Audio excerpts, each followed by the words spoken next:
اس دن میں نے بیگ میں کتابیں رکھیں اور ماما کو آواز دی، میں کالج جا رہی ہوں ماما۔ ماما بیڈ روم سے باہر آئیں اور بولیں، کتنی بار کہا ہے تم سے یہ ڈائمنڈ سیٹ پہن کر ایسے کھلے عام کالج نہ جایا کرو۔ زمانہ تم کو پتہ ہے نا کیسا ہے۔ میں نے اترا کر کہا کہ اب اتنا بھی برا نہیں ہے کہ کالج میں کوئی چھین لے گا۔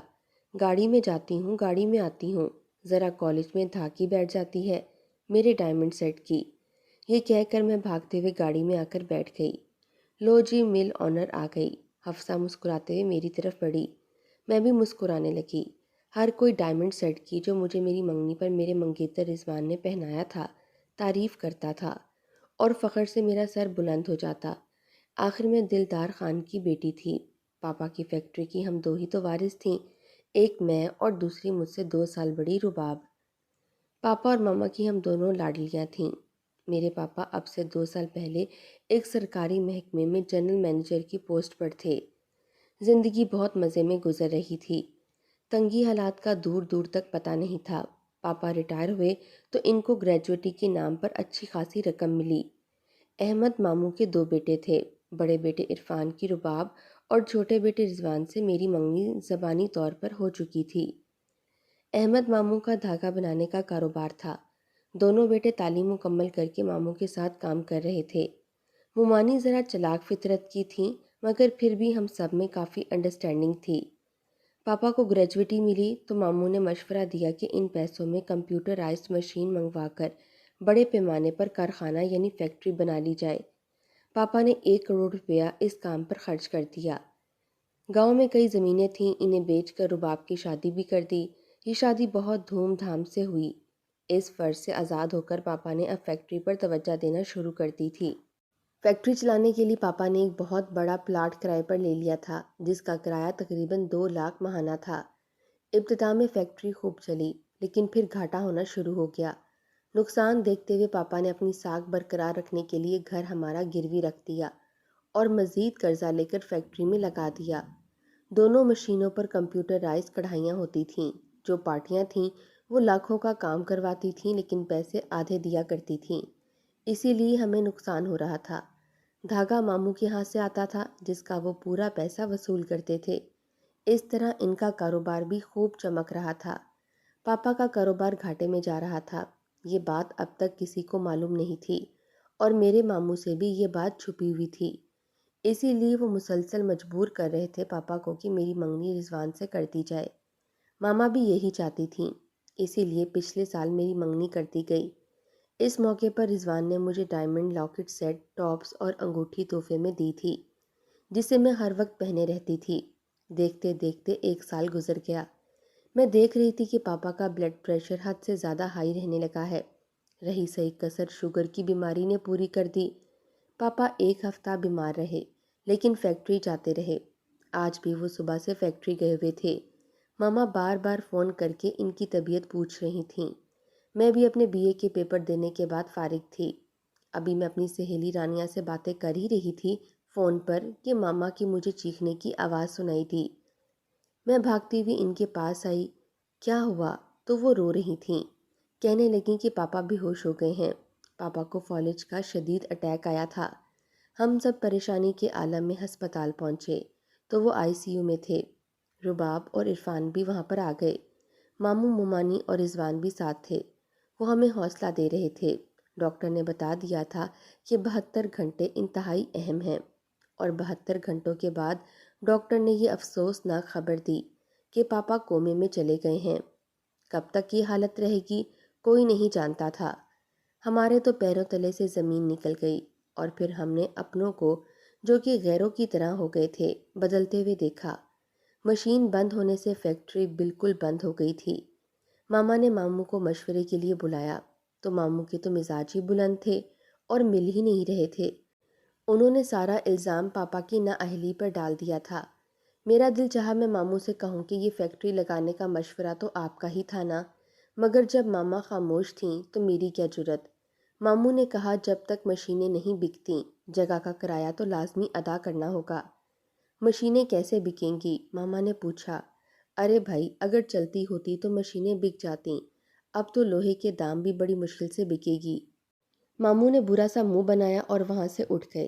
1 مہینہ گزر گیا۔ ماما نے اپنا سارا زیور بیچ کے 3 ماہ فیکٹری کی جگہ کا کرایہ ادا کیا تھا۔ گاڑی بھی بک چکی تھی، گھر گروی رکھا ہوا تھا، کسی وقت بھی بینک والے آ کر قبضہ کر لیتے۔ پاپا کو ہم گھر لے آئے تھے، وہ بالکل بے حس تھے، اپنے بیڈ پر پڑے رہتے تھے۔ ہم نے کوئی نرس نہیں رکھی تھی، خود ہی پاپا کی دیکھ بھال کرتے۔ سارا دن ہم پاپا کی خدمت میں لگے رہتے۔ گھر پر افسردگی اور خاموشی چھائی رہتی، اور ایسے میں رباب آ گئی۔ ہم نے محسوس کیا وہ کچھ کہنا چاہ رہی ہے۔ آخر ماما نے پوچھ ہی لیا، اور رباب کوئی بات ہے تو بتاؤ۔ وہ جھجکتے ہوئے بولی، ماما رضوان نے منگنی توڑ دی ہے۔ میں نے سر جھکا لیا۔ وہی رضوان جو میرے چہرے کو دیکھتے نہیں تھکتا تھا، ہمارے حالات برے ہونے پر رشتہ ہی توڑ دیا۔ میں نے یہ غم بھی اپنے اندر اتار لیا۔ تبھی میری نظر پاپا کے چہرے پر پڑی۔ میں نے دیکھا پاپا کی ایک آنکھ سے آنسو کا قطرہ نکلا تھا۔ میں تڑپ کر پاپا کے پاس گئی اور ان کے ماتھے کو بے اختیار چومنا شروع کر دیا۔ پاپا، میرے پاپا، مجھے کوئی دکھ نہیں۔ پاپا پلیز، آپ غم نہ کریں، میں سنبھال لوں گی، سب ٹھیک ہو جائے گا، یہ میرا آپ سے وعدہ ہے۔ میں نہیں جانتی تھی کہ جو وعدہ میں پاپا سے کر رہی ہوں، اس وعدے کا کیا مقصد ہے۔ مجھے کیا کرنا ہے، بس اپنے پاپا کا ایک آنسو دیکھ کر تڑپ گئی تھی۔ ماما اپنے بیڈ روم میں بیٹھی رو رہی تھیں، اور میں فیصلہ کر چکی تھی۔ صبح ہوتے ہی میں نے ماما سے فیکٹری کی چابیاں لیں اور رکشے میں بیٹھ کر فیکٹری کی طرف روانہ ہو گئی۔ اتنے ماہ بند رہنے کی وجہ سے فیکٹری کی عجیب سی حالت ہو رہی تھی۔ شیشے کا دروازہ کھول کر پاپا کے آفس میں جب میں داخل ہوئی تو پاپا کی کرسی پر بیٹھ کر میں بلک بلک کر رو رہی تھی۔ پھر ساری لائٹس آن کر دیں، اپنے پاپا کی ایک ایک چیز کو چھو کر دیکھ رہی تھی۔ ابھی میں جائزہ لے ہی رہی تھی کہ فیکٹری میں ایک لڑکا آیا۔ چھوٹا سا وہ لڑکا سمجھدار اور شریف لگ رہا تھا۔ اس نے کہا کہ میرا نام ابو بکر ہے۔ میں نے اسے پوچھا کہ ابو بکر، یہ بتاؤ کہ کروڑوں کا نقصان کیسے ہوا، پاپا کو کس نے برباد کیا؟ تو وہ کہنے لگا، آپ کے پاپا بہت شریف اور نیک انسان تھے، وہ ہر کسی پر بھروسہ کر لیتے تھے۔ انہوں نے مشینوں کی دیکھ بھال کے لیے جس آدمی کو رکھا ہوا تھا، جو ماسٹر تھا، مشینوں کو صحیح کرتا تھا، اس پر ذمہ داری تھی۔ اگر کوئی نقصان ہوتا تو، لیکن وہ تو بہت بڑا چیٹر تھا، وہ چور تھا، مشینوں کے پرزے چراتا تھا۔ اس نے اپنے اوپر تو کچھ لیا ہی نہیں، بلکہ بھاگ گیا۔ یہاں سے میں نے سر گھما کر دیکھا تو میں نے کہا کہ مشینیں جو مجھے نظر آ رہی ہیں، یہ کیسے بکیں گی؟ اس نے کہا کہ نہیں، ہم ان کو بیچیں گے نہیں۔ اگر آپ میرا مشورہ مانیں تو 1-2 مرتبہ میں ایک صاحب سے ملا ہوں، ان کا نام حسن ہے، وہ ماسٹر ہے، مشینیں ان کے ہاتھ لگنے سے ہی بالکل ٹھیک ہو جاتی ہیں۔ اور جب حسن آیا فیکٹری میں تو وہ سانولے رنگ کا، لمبے قد کاٹ کا، مضبوط جسم اور گھنگریالے بالوں والا ایک جاذب شکل نوجوان تھا۔ اس نے مجھے پاپا کی بیماری کے بارے میں بہت افسوس کیا اور مشینوں کی طرف بڑھ گیا۔ مشینیں وہ چیک کر رہا تھا۔ اس نے کہا کہ ان کے پرزے خریدنے پڑیں گے۔ میں نے پوچھا کتنے میں آئیں گے؟ تقریباً 5.5 لاکھ کے۔ کیا؟ مجھے تو کرنٹ سا لگ گیا۔ میں اس کی بات سن کر پریشان ہو گئی، میرے آنسو نکل رہے تھے، لیکن میں نے اپنے پاپا سے وعدہ کیا تھا اور ابو بکر میرے ساتھ ہی تھا۔ میں نے حسن سے کہا کہ اگر آپ برا نہ مانیں تو آپ میرے ساتھ جویلر کے پاس چل سکتے ہیں، کیونکہ میں اکیلے جانا نہیں چاہتی، کوئی مرد ساتھ ہو تو کام جلدی بن جاتا ہے۔ اس نے کہا کہ بالکل۔ پھر میں اس کے ساتھ جب جویلر کی شاپ پر پہنچی تو میں نے اپنا لاکٹ ڈائمنڈ سیٹ، جس کو میں بڑے پیار سے گلے میں سجا کر رکھتی تھی، ان کے سامنے رکھ دیا۔ 9 لاکھ کا سیٹ بکا۔ مجھے کوئی افسوس نہیں تھا، میرا مشن تھا جو مجھے مکمل کرنا تھا۔ 5.5 لاکھ لے کر حسن اور ابو بکر دکان پر گئے۔ وہاں سے انہوں نے وہ پرزے لے لیے جو مشینوں میں لگانے تھے، اور پھر اس طرح ہماری فیکٹری میں پھر سے کام شروع ہو گیا۔ حسن کو اب میں نے مکمل طور پر اپنی فیکٹری میں شامل کر لیا تھا۔ وہ ایک اچھا نوجوان تھا، اس نے میرا بہت ساتھ دیا۔ اس نے کہا میں ان مشینوں کا ماسٹر ہوں، آپ ساری ذمہ داری مجھ پر چھوڑ دیں، دیکھیے گا انشاءاللہ یہ فیکٹری پھر سے اسی بلندیوں پر ہوگی۔ حسن نے صرف مشینوں کا کام نہیں سنبھالا تھا، اکاؤنٹس کا کام ہو یا ملازموں سے بات کرنی ہو، ہر کام حسن ہی کرتا تھا۔ اس کا یہ احسان میں کیسے چکا سکتی تھی؟ اس نے تو اپنوں کو بھی پیچھے چھوڑ دیا تھا، میرے اپنے تو کبھی پوچھنے تک نہیں آئے تھے کیسی گزر رہی ہے زندگی۔ میرے ماموں کا یہ روپ میں نے زندگی میں پہلی بار دیکھا تھا۔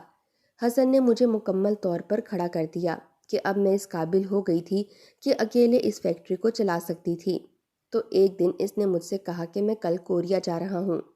کیوں؟ کتنے عرصے کے لیے؟ واپس کب آؤ گے؟ میں نے حیران ہو کر پوچھا۔ وہ ہنس پڑا۔ اس نے کہا، ایک ساتھ تو میں آپ کے سوالوں کے جواب نہیں دے سکتا، باری باری دے دوں گا۔ میں ورک شاپ اٹینڈ کرنے جا رہا ہوں۔ کتنے عرصے میں آؤں گا؟ تو 6 ہفتے لگ سکتے ہیں، اور پھر جب آؤں گا تو آپ کو پتہ چل ہی جائے گا۔ مجھے لگا جیسے میرا دل بند ہو گیا ہے۔ اسے شاید خبر ہو گئی۔ وہ پہچان گیا تھا کہ میں اسے پسند کرنے لگی ہوں۔ میرے منہ سے نکلا کیا، مجھے بھول تو نہیں جاؤ گے؟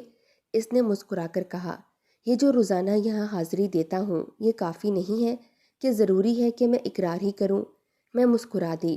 وہ چلا گیا اور میں اس کو یاد کرتی رہی۔ اس کے بغیر 6 ہفتے میں نے کیسے گزارے میں ہی جانتی ہوں۔ وہ مجھے روز فون کرتا تھا۔ فیکٹری کے معمولات میں اس سے مدد لیتی تھی، مشورہ کرتی تھی، اور وہ مجھے بخوبی ہر بات بتاتا تھا۔ وہ آ گیا اور ڈھیر سارے تحفے بھی لے کر آیا۔ ایک ڈائمنڈ کا لاکٹ سیٹ، انگوٹھی اور ٹاپس بھی لایا جو میرے لیے اس نے خریدا تھا۔ اور پھر رباب کے کہنے پر وہ اپنی والدہ کے ساتھ ہمارے گھر آ گیا۔ ان کے لیے خاص کھانے کا اہتمام کیا تھا ماما نے، لیکن جیسے ہی اس کی والدہ کو دیکھا ماما کا منہ بننے لگا۔ ان کے منہ سے چیخ نکلی، تم یہاں؟ تم میری بیٹی کا رشتہ لینے آئی ہو؟ حسن نے گھبرا کر مجھے دیکھا۔ مجھے بھی کچھ سمجھ میں نہیں آیا۔ میں بے ساختہ کمرے میں داخل ہوئی تو میں نے دیکھا کہ ماما حسن کی والدہ کو دیکھ کر چلا رہی تھیں۔ آج سے 5 سال پہلے تک دلشاد ہماری ملازمہ تھی۔ وہ کام والی تھی، مجھے اس بات سے کوئی فرق نہیں پڑا۔ مجھے تو بس حسن سے محبت تھی، اور وہ کوئی ایسی گری پڑی خاتون نہیں تھی۔ انہوں نے جو اپنے بچے کی تربیت کی تھی، اس سے اندازہ ہو گیا تھا کہ وہ کسی کام والی کا بیٹا نہیں۔ پر ماما نے ان کو دیکھتے ہی صاف انکار کر دیا رشتے سے، کہ کسی کام والی سے میں اپنی بیٹی کا رشتہ نہیں کر سکتی، چاہے اس کا بیٹا جتنا کروڑ پتی کیوں نہ ہو۔ تم نے اپنی اوقات دیکھی ہے جو رشتہ مانگنے چلی آئی ہو یہاں پر؟ وہ خاموشی سے وہاں سے چلے گئے۔ حسن جب دوسرے دن فیکٹری آیا تو میں اس کی طرف دیکھتے ہوئے کہنے لگی، حسن اب کیا ہوگا؟ اس نے لیپ ٹاپ پر کام کرتے ہوئے کہا کہ مجھے نہیں پتا، جو تمہاری ماما کا فیصلہ ہوگا۔ اب تم لوگ دیکھ لو کیا کرنا چاہتے ہو۔ شام کو جب میں گھر لوٹی تو ماما نے مجھے سمجھانا شروع کر دیا، بیٹا وہ ہماری ماسی تھی، 7 سال اس نے ہمارے گھر میں کام کیا ہے، سارا خاندان اسے جانتا ہے، یہاں تک کہ تمہارے ماموں کے گھر میں بھی اس نے کام کیا ہے۔ کیا تم چاہتی ہو کہ ہم اپنی بچی کچی عزت داؤ پر لگا دیں؟ تو میں غصے سے بولی، جو کچھ آپ کے پاس بچا ہے اسی کام والی کے بیٹے نے بچایا ہے۔ اگر وہ نہ ہوتا تو آج نہ یہ گھر ہوتا، نہ یہ عیش و آرام ہوتے۔ صرف اسی کی وجہ سے ہم پہلے سے زیادہ اچھے مقام پر آ گئے ہیں۔ وہ میرے پاس آ کر بیٹھ گئیں اور مجھے کہنے لگیں، صبا میری بیٹی دیکھو، پیسے کو دوبارہ کمایا جا سکتا ہے، گیا ہوا پیسہ دوبارہ لوٹ کے آ جاتا ہے، مگر عزت خراب ہو جائے تو واپس نہیں آتی ہے۔ ہمارے اپنے کیا کہیں گے؟ میں نے ان کی بات کاٹ دی۔ کون سے اپنے؟ وہی نا جو ہمیں برے حالات میں چھوڑ کر چلے گئے تھے، جنہوں نے منگنی صرف اسی لیے توڑ دی کہ ہم سڑک پر آ گئے تھے۔ کیا وہ اپنے ہیں؟ آپ کے اپنے؟ تو ماما مجھے سمجھاتے ہوئے کہنے لگیں، اپنوں میں ایسا ہو ہی جاتا ہے، اپنے اپنے ہوتے ہیں۔ آج رباب آئی تھی، اس نے کہا تھا کہ بھائی احمد اب دوبارہ رضوان کا رشتہ ہمارے ساتھ کرنے کو تیار ہیں۔ کیا؟ میں اٹھ کھڑی ہوئی۔ آپ نے ہاں کر دی؟ ہاں، میں نے ہاں کر دی۔ میں تڑپ کر بولی، ہرگز نہیں، میں رضوان سے کبھی شادی نہیں کر سکتی۔ میں اگر شادی کروں گی تو صرف حسن سے کروں گی۔ میں نے اپنا فیصلہ سنا دیا۔ وہ بولی، میں ہرگز ایسا نہیں ہونے دوں گی۔ کیا تم کورٹ میرج کر لو گی اگر میں انکار کروں گی تو؟ میں نے غصے میں کہا، ہو سکتا ہے یہی کر گزروں۔ جس دن تمہارے پاپا کو ایسی کسی بات کا پتہ چلا، اسی وقت ان کی سانسیں بند ہو جائیں گی۔ پاپا کا نام لے کر انہوں نے اتنی جلدی کی کہ اگلے ہفتے ہی میرا نکاح طے کر دیا رضوان کے ساتھ۔ ماں نے اپنے بھائی کو ہاں کہہ دی تھی، ہیرے جیسی بیٹی دوبارہ ان کی جھولی میں ڈال دی تھی۔ یہ نہیں سوچ رہی تھیں اس بھائی نے ان کو مشکل وقت میں چھوڑ دیا تھا۔ کیسی ہوتی ہیں یہ مائیں، کیسے اپنے ہیرے جیسی پیاری بیٹیوں کو کسی بھی ظالم جانور کے حوالے کر دیتی ہیں، کیسے کسی پر بھروسہ کر لیتی ہیں۔ اور پھر اس دن میں اپنے پاپا کے سینے سے لگ کر بہت روئی۔ پاپا میں کیا کروں؟ مجھے حسن سے محبت ہے، پر مجھے آپ سے اس سے بھی زیادہ محبت ہے پاپا۔ اے اللہ، میرے پاپا کو ٹھیک کر تھے۔ میں بلک بلک کر رو رہی تھی، میرے پاپا ٹھیک ہو جائیں۔ اچانک مجھے محسوس ہوا پاپا کا پاؤں ہلا ہے۔ مجھے یقین نہیں آیا، لیکن میں نے پھر سے دیکھا تو وہم نہیں تھا۔ پاپا کا پاؤں واقعی ہلا ہے۔ پھر میں نے دیکھا پاپا کی انگلیاں بھی ہل رہی ہیں۔ میں نے بھاگ کر بابا کو دوسری سائڈ سے دیکھا تو ان کی آنکھوں سے آنسو بہہ رہے تھے۔ پھر مجھے ان کی آواز سنائی دی، صبا۔ میں نے بے اختیار ان کے چہرے کو چومنا شروع کر دیا۔ میرے پاپا نے میرا ہاتھ تھام لیا۔ میرے پاپا کومے سے باہر نکل آئے تھے، وہ ہوش میں آ گئے تھے۔ انہوں نے مجھے سینے سے لگا لیا۔ ہم دونوں ایک دوسرے سے لپٹ کر تڑپ تڑپ کر رو رہے تھے۔ میرے پاپا اٹھ کر بیٹھ گئے۔ انہوں نے میرا ماتھا چوما اور مجھے گلے سے لگا لیا۔ یہ خبر جلدی سے میں نے ماما اور رباب کو دی، وہ بھی خوشی سے پاگل ہو گئیں۔ پھر پاپا کو ماما نے تیار کر دیا اور پاپا نے میرے کان میں کہا، تم بھی تیار رہو، یہ میرے نکاح کا دن تھا۔ پاپا کو یہ بات معلوم تھی۔ پاپا نے میرے کان میں کہا، تم تیار ہو کر نیچے آ جاؤ۔ اب تک میں تیار نہیں ہوئی تھی، لیکن میرے پاپا کا حکم تھا اس لیے میں مان گئی۔ جب میں نیچے آئی تو ماموں نے پاپا سے کہا کہ بھائی صاحب دیر ہو رہی ہے، مولوی کو بلا لیں، اب نکاح پڑھوا دیتے ہیں۔ پاپا نے کہا، کس کا نکاح، کس کے ساتھ؟ مومانی تیزی سے بولی، رضوان کا نکاح صبا کے ساتھ، اور کس لیے ہم آج یہاں پر جمع ہیں؟ تو پاپا نے سنجیدہ ہو کر کہا کہ رضوان اور صبا کی منگنی تو ٹوٹ چکی تھی نا، یہ منگنی آپ لوگوں نے ہی توڑی تھی۔ مومانی ہکلا کر بولی، وہ تو بس ایک غلط فہمی تھی۔ اب دوبارہ یہ رشتہ سماب آپا نے اپنی مرضی سے کیا ہے۔ انہوں نے ماما کی طرف اشارہ کیا۔ اللہ کا شکر ہے یہ نکاح ہونے سے پہلے ہی اللہ نے مجھے ہوش دلا دیا، میں ہوش میں آ گیا ہوں۔ ماما نے پاپا کی طرف دیکھا، آپ کیا چاہتے ہیں؟ کیا اس کا نکاح نہیں کرنا چاہتے رضوان کے ساتھ؟ پاپا نے غصے میں کہا، ابھی میری بات مکمل نہیں ہوئی، اپنے بھائی سے مجھے بات کرنے دو۔ احمد میاں، تم نے جب یہ دیکھا کہ میں کومے میں ہوں، نہ جانے زندہ رہوں یا مر جاؤں، فیکٹری ختم ہو گئی، گھر بینک والے لے جائیں گے، تو صبا کے پاس کیا رہ جائے گا، یہ سوچ کر تم نے منگنی توڑ دی۔ مگر اللہ نے ایک فرشتہ جب ہماری مدد کے لیے بھیجا، اس نیک انسان نے اس مشکل وقت میں صبا کا ساتھ دیا، اتنی اونچائی پر اس کو پہنچا دیا۔ میری بیٹی کا مقام دیکھ کر، اس کی ترقی دیکھ کر تم رشتہ لے کر چلے آئے، تاکہ میری بیٹی فیکٹری بھی چلائے اور تمہارا گھر بھی۔ تمہاری یہ بہن تو بے وقوف ہے، یہ ماں بے وقوف ہے جو ہیرے کو ٹھکرا رہی تھی، نیک انسان کے حوالے نہیں کر رہی تھی اپنی ہیرے جیسی بیٹی کو، بلکہ تم جیسے احسان فراموش رشتہ داروں کو دے رہی تھی۔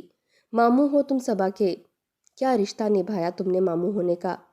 میں تمہارے گھٹیا لالچی بیٹے رضوان سے اپنی بیٹی کا نکاح ہرگز نہیں کروں گا۔ ماموں منہ کھولے ہوئے پاپا کو دیکھ رہے تھے۔ رباب کا شوہر عرفان فوراً بول اٹھا، اگر آپ صبا کا نکاح رضوان سے نہیں کریں گے تو میں بھی رباب کو چھوڑ دوں گا۔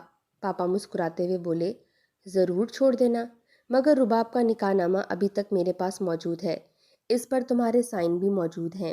تم نے نکاح نامے میں 50 لاکھ حق مہر کے ساتھ ساتھ 50 تولے زیور بھی لکھا ہے۔ سوچ لو، میں تم کو نہیں چھوڑوں گا۔ عرفان نے چہرے سے پسینہ صاف کیا اور بیٹھ گیا۔ پاپا نے مزید کہا کہ صبا کا نکاح ہونے والا ہے، رضوان سے نہیں، حسن کے ساتھ۔ حسن کو آپ لوگ نہیں جانتے ہیں۔ حسن وہ نیک انسان ہے جس نے صبا کو سہارا دیا، فیکٹری کے ہر مسئلے میں اس کی مدد کی، ہر مشکل میں ساتھ دیا۔ اسی حسن سے تھوڑی دیر میں صبا کا نکاح ہو جائے گا، وہ لوگ بارات لے کر آنے والے ہیں۔ ماموں نے پریشانی سے مومانی کو دیکھا۔ مومانی نے انہیں بیٹھ جانے کا مشورہ دیا۔ آپ لوگ حسن سے واقف نہیں ہوں گے، پاپا نے کہا۔ مجھے بہت بعد میں پتہ چلا حسن کون ہے۔ آپ لوگ ہمارے گھر کے لوگ ہیں، ہماری کام والی برسوں سے یہاں پر کام کرتی تھی، آپ جانتے ہی ہیں، دلشاد اس کا نام تھا۔ حسن اسی کا بیٹا ہے، بہت محنتی ہے، خوددار ہے، شریف ہے۔ میں نے حسن کو اپنی بیٹی صبا کے لیے پسند کیا ہے۔ سب کو سانپ سونگ گیا، میری آنکھوں سے خوشی کے آنسو بہہ رہے تھے۔ ماما اب کچھ نہیں بول سکتی تھیں۔ پھر وہ لوگ آ گئے۔ پاپا نے کہا، موسٹ ویلکم۔ اچانک حسن اور دلشاد آنٹی کو دیکھ کر سب کے منہ بن گئے۔ پاپا نے کہا، اگر آپ لوگ اس نکاح کی تقریب میں شامل ہونا چاہتے ہیں تو آپ سب سے کہوں گا کہ شامل ہو کر جائیے، کھانا کھائیے، اگر نہیں تو آپ لوگ جا سکتے ہیں، ہمیں دیر ہو رہی ہے، نکاح کا وقت نکل رہا ہے۔ پاپا نے میرا نکاح حسن سے کروا دیا۔ 6 ماہ بعد میری رخصتی ہو گئی، میں بیاہ کر حسن کے گھر چلی آئی۔ پاپا نے اپنی فیکٹری خود ہی سنبھال لی۔ حسن اب بھی بابا کی فیکٹری میں چکر لگاتا رہتا ہے۔ اللہ کا شکر ہے، میں حسن کے ساتھ بہت خوش ہوں۔